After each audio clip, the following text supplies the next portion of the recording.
Hello नमस्कार दोस्तों, स्वागत है आप सभी का आपके अपने चैनल सक्सेस 365 पर। दोस्तों आरआरसी 22 अगस्त 2022 ग्रुप डी के जो जीके के क्वेश्चन है उसी को हम देखेंगे।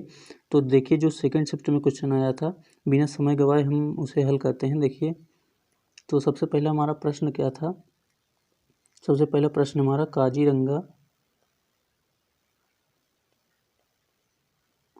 काजीरंगा कहाँ स्थित है। तो आप लोगों को पता है काजीरंगा असम में स्थित है।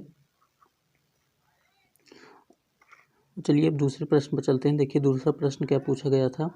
बांग्लादेश से भारत की सीमा कितनी लगती है, यानी कि बांग्लादेश से जो सीमा है भारत की वो कितनी है।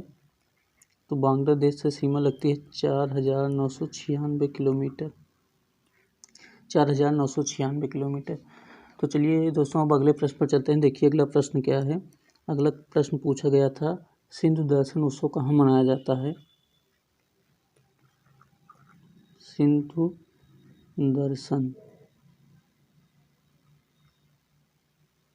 दर्शन उत्सव मनाया जाता है दोस्तों लेह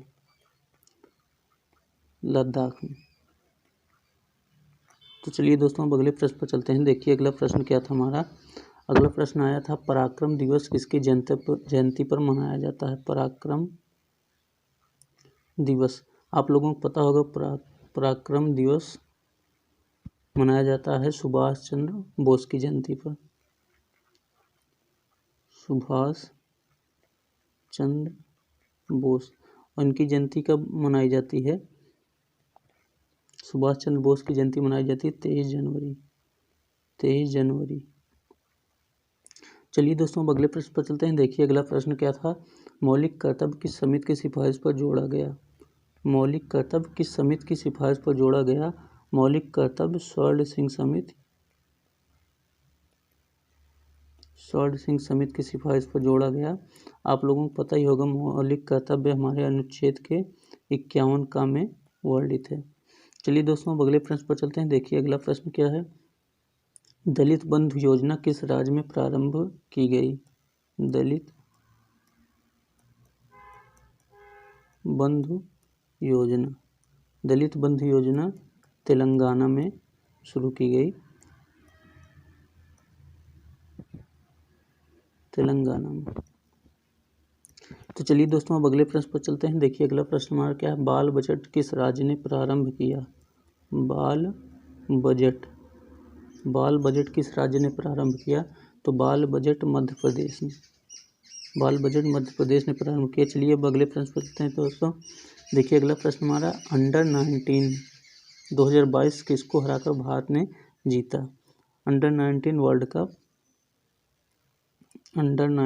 कप भारत ने किसको हराकर जीता। तो इंग्लैंड को हराकर भारत ने अंडर 19 2022 का वर्ल्ड कप जीता था। चलिए दोस्तों अब अगले प्रश्न पर चलते हैं। देखिए अगला प्रश्न क्या है, राष्ट्रमंडल 2022 में ध्वजवाहक कौन थे। राष्ट्रमंडल 2022 में ध्वजवाहक कौन था। तो ध्वजवाहक थे मनप्रीत सिंह और पीवी सिंधु।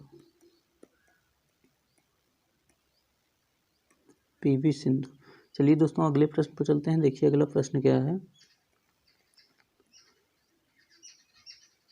शास्त्रीय भाषा कितनी है। शास्त्रीय भाषा कितनी है। तो शास्त्रीय भाषा है 6। देखिए अगला प्रश्न क्या पूछा गया था। अगला प्रश्न, 15वें वित्त आयोग के अध्यक्ष कौन है। 15वें वित्त आयोग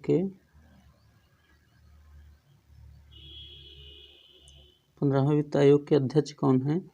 तो अध्यक्ष हैं इनके सिंह। 15वें वित्त आयोग के अध्यक्ष इनके सिंह।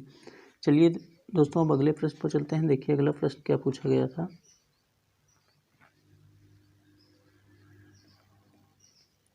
अगला प्रश्न पूछा गया, फेमा कब लागू हुआ।